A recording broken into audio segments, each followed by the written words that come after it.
Hi, this is Carol from San Francisco Stitch Co. and today we're going to be working on Machine Embroidered Applique. So I don't know about you, but when I hear the word applique, I think of those beautiful, exquisite, hand-stitched Baltimore album quilts that you always see in the AQS shows. One that I could never even dream of making, but with machine embroidery, we're going to be able to use the same idea to make beautiful leaves and shapes and quilt blocks on fabric. Here's 3 good reasons to try applique on your embroidery machine. For one thing, if you're a quilter, we all know that you have a stash and you can introduce any of your fabrics that you have collected into your embroidery designs. I think I said the scrap word. For people who love scrap quilts, you mostly only need small pieces to do machine embroidered applique. Also, it's quick. For a 5x7 design done in all embroidery, you might be looking at 50 to 60,000 stitches. Maybe it might take you an hour to get through that, but applique designs have considerably less, maybe as low as 10,000, and you can get a finished piece in about 10 minutes. Finally, you can use your fabrics to get all kinds of different effects with the same pattern. So let's get started. I'm going to show you a couple of pieces first to get your creative juices flowing. This is a table runner I made this spring, and it just used a very simple carrot applique. I used a fig tree collection to very quickly just stitch up 5 of them, and then out of it I got this large piece, which gives you a lot of bang for your buck. So today, I love this piece in the spring, and now I want to make one for the fall. So I designed an oak leaf and acorn pattern that we're going to be working on, and I'm going to have this for Thanksgiving. For my fabrics, I've chosen this beautiful Lella boutique collection called Folktale that I bought last year, and I've just been waiting for that special project. And I'm going to be using, it's great to have a collection because all the color is in there.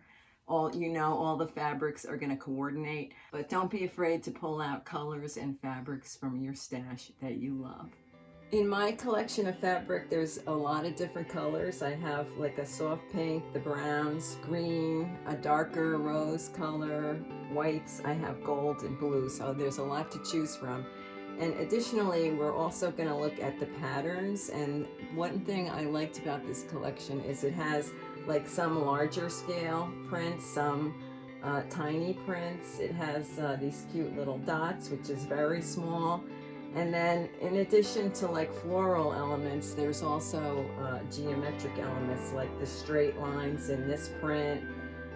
There's this one, which is really fun, which is more geometric. So we have a lot of mixing and matching that we could do. So I need 5 leaves for my project, and I've already gone ahead and made 4. And these each require 2 fabrics. So some applique designs will only need 1, others could have 6 or 7. We're just going to work with 2 today. So what I did for my leaves is I kind of picked, first of all, for the leaves, I picked colors that were leaf colors. So I went with like the browns and the golds and the roses. And then when I chose my 2 fabrics, I made sure I had 2 different colors. So this is the gold with the green. And I also changed the scale of the print. So I used a small print with the larger floral. And if you use contrasting ideas like that, you're going to get fantastic results. So this was my first one that I did with the gold and the green acorn. And then I made another gold one with the small dot, and then I used the medium-sized floral print and also in gold and green. For the background fabric, I also picked a print because I just love texture. So you might make a decision to use a more quiet print in the background, but part of the fun of applique is just trying new things because you're not spending a lot of time for each design. Then I decided, well, I'm not going to stick with traditional leaf colors, and I made a blue leaf, and this actually ended up being my favorite one. Do not be afraid to use the large scale prints because I just think this gives a really modern look to it. I used the blue with the pink acorn, and again, a large scale and a small scale print. And then this one I really love too. This one I used red and brown, and I contrasted a small scale print with a geometric fabric in the acorn, and I love the way that acorn came out. Now we're also going to be using different thread colors for the edges, and what I did is just simply go to my thread stash and pick colors that go with my collection. So pick your fabrics first, then pick thread colors to match. So for the golds, I picked just a range of golds here. I have a light, a medium, and a dark. And then I picked out like a rose color. It doesn't match exactly, but it's very close. And it doesn't have to match exactly matchy-matchy, it's only so satisfying. So you can pick some oddball colors as well. And I picked a blue, a dark brown to go with my dark brown fabrics, and a green to go with the greens. Mostly I did pick colors, like with a red, I went with a red satin stitch. For the brown acorn, I did a brown satin stitch. But then I had a little fun with the acorn caps and just tried to, again, add something contrasting in there. If there's any place to like play with a fun color, it'll be in the acorn cap. And then this one, I used a green acorn cap. I pulled the red into this one. So play and have fun. Okay, so we have one more leaf to make, and I already have my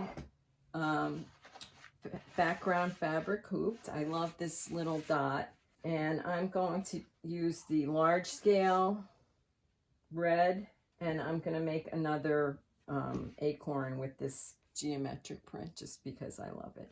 Now, I just want to mention, my designs all have a really heavy satin stitch around, which I love. Okay, other designers will only use like a blanket stitch around the edge. So if you're going to be heavily washing this, like if you make a baby quilt or a table runner that's really going to be used frequently, on the back of your piece, you can add a piece of Wonder Under or other fusible material, and just stitch it right down with your shape, and then when you're done, iron it. Again, I never do that because my satin stitch is going to hold the entire piece down very well. All right, let's move over to the machine.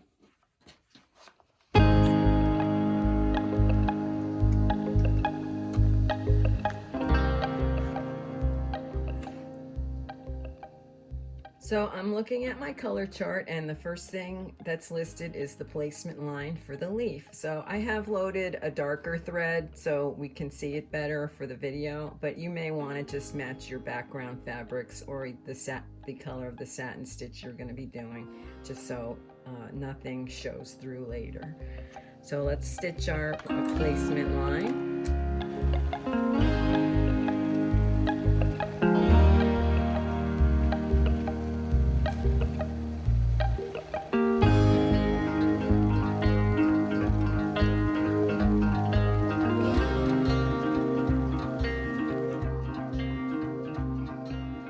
Change number 2 says to place my leaf fabric, so I'm just gonna put it right over that stitch shape.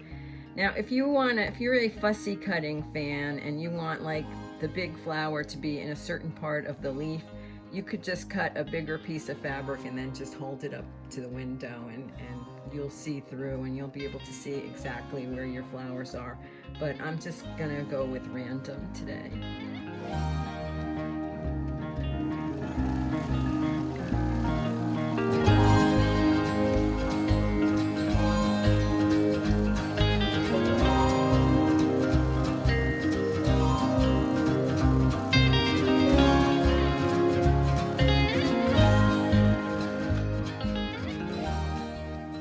So I have this nice rotating board that I like to use for trimming. You don't have to, but it's helpful. And then also for scissors, these are Kai embroidery scissors, and you can see they have a curved edge. Totally not necessary, but it does help because you don't want to be jabbing your scissors in too far and cutting the background fabric. So let's do it.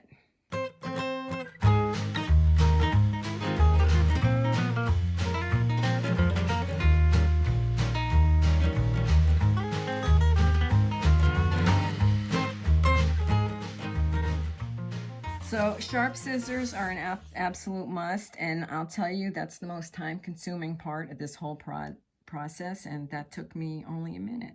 So I do have a little bit of fuzz left over from my cutting. I could get a piece of tape and just get that away, but I'm feeling a little lazy today, so I'm gonna leave it. And then mostly this width is pretty good. There's a couple little spots that could be a little closer to the stitching, so you can always go back and just take the little bit of extra off. Back to the machine. Color change 3 is the placement line for my acorn, and basically we're just following the same process all over again.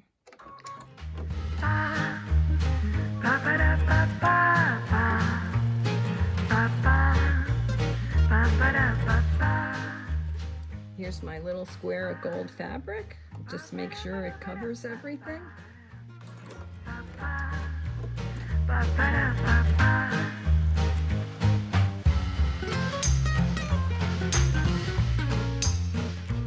Let's trim.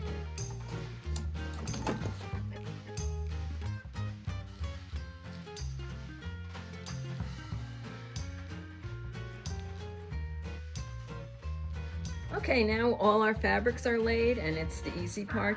All the satin stitches are just going to beautifully cover up the raw edges. So I've gone ahead and picked the colors that I want to use. Mostly I picked them because they do kind of match the fabrics. Again, I don't like to be too matchy-matchy, but these are also colors I haven't used elsewhere in the other leaves, so it's going to give me a nice variety. And first we're going to thread up the pink.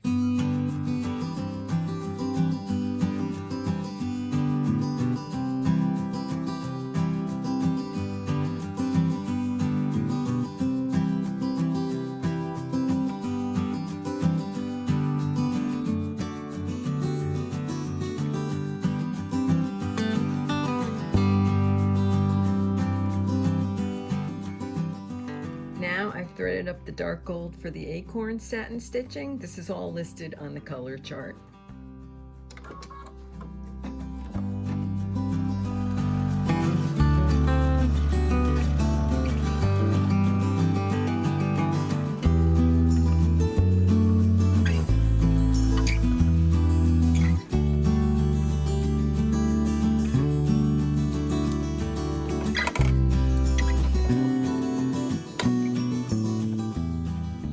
Final step is the acorn cap.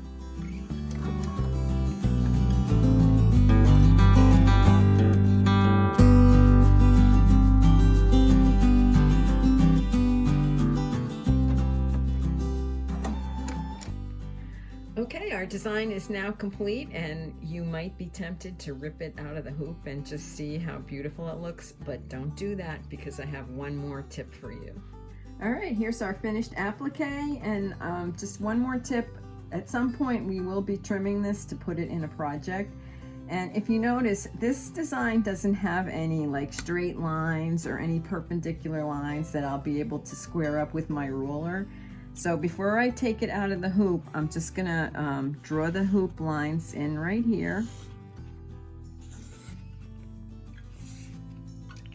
And now we can pop it out, and you see I have now created lines that I can easily use to square up my blocks. So thanks so much for watching today. I hope I've inspired you to try some applique with your embroidery machine. There's links to some of our designs below, as well as some of the supplies I used. And please like and subscribe. I'm hoping to be able to offer some free content in future videos. Happy stitching!